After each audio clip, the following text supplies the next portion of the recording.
So there are two aspects of your entire petition which is going to decide the entire course of journey for you. Number one is going to be the source of funds. Number two is the project that you're investing in.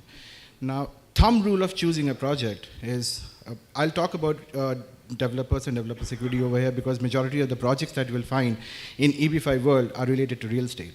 So capital stack, the project should have a good capital stack. Some rule of choosing a project is how much money is coming from the developer's own pocket. That means what is the developer's equity? In what form the money is being given to that particular developer or is coming to that particular project? How is the structuring done? What is the track record of the developer? How many projects the developer has done in the past? How many projects were successful? How many EB5 investors have got the money from that particular developer? That means you need to be with an experienced developer, not only in the field of real estate, but also in EB5 world. Plus, the most important thing nowadays is go with a project which has an I-956F approval. Now, that is something which is important because that really decides the timeline in which you're going to get approved. Plus, it's also like there are only two ways you can get denied. Either there's a problem with your source of funds or the project did not get approved. So if you are already investing in an approved project, that means you are checking one box. You cannot get denied through that. Other most important thing is that when you're looking at the capital stack, look at the LTC and LTV. What are that? Loan to cost, loan to value. If you're investing in a project, it has a good loan to cost, good loan to value numbers, go ahead with that. The most important thing when you choose a regional center, you should always look at how transparency and communication is the most important feature that you should look at whenever you are looking at a regional center. They should share all the details of the project with you. They should always be with you in the entire process, from risks to finances to track record of job creation plus the forecast of job creation. Do an extreme due diligence on the forecast of job creation. And plus, they should have an experienced team which can, who can navigate through complexities, should know the entire EB5 landscape, and can be there with you throughout the entire process, giving you knowledge and information about any changes happening or whatever is going to happen in future. So with the new laws, when the new categories were open, there was rural TEA category. Now, rural TEA comes with priority processing and visa set-asides. Now, priority processing is a very, very big addition to the EB5 world. Why? Out of 10 years of my experience, every second person, in fact, every person I meet, the first 5 questions, one of the questions is, how long is it going to take? Yeah. How soon can I get? So everybody wants to complete the circle as fast as possible.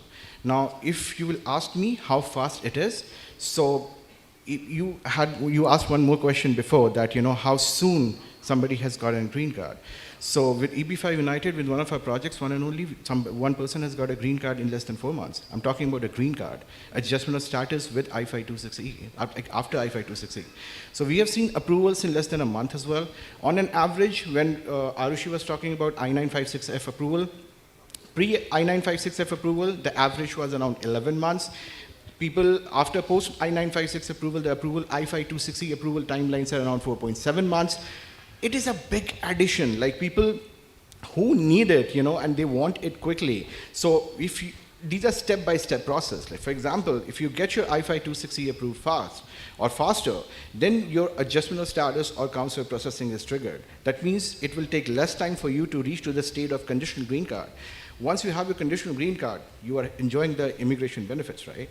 And on top of that, the other aspect of it is people who are filing from the US. With the new laws, they are filing concurrently. Concurrently means they are filing I-526E plus their adjustment of statuses, which is a bundle pack of 3 petitions.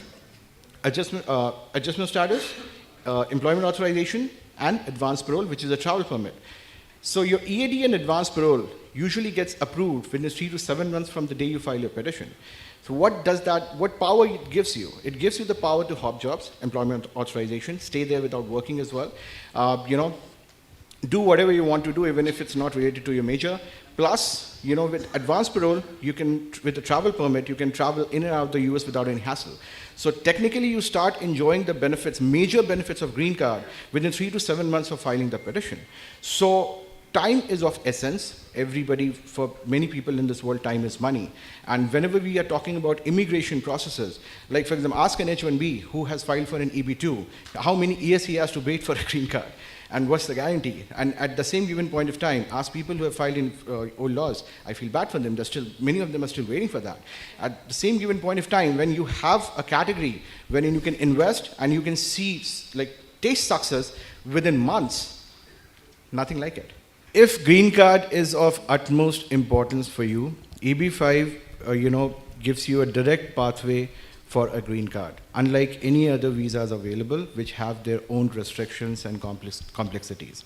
So this EB5 investment, EB5 process is for people who are looking for a permanent future in the US, a longer future in the US, either for the entire family or for your kids to be there, planning your life after 5, 6, 7 years, where you want to be, where your kids want to be, where your kids want to study, where they want to work. So if all these requirements can be fulfilled easily by a green card.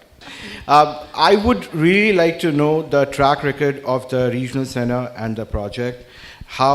What have they done in the past? I would like to essentially we are talking about an NCE manager over here.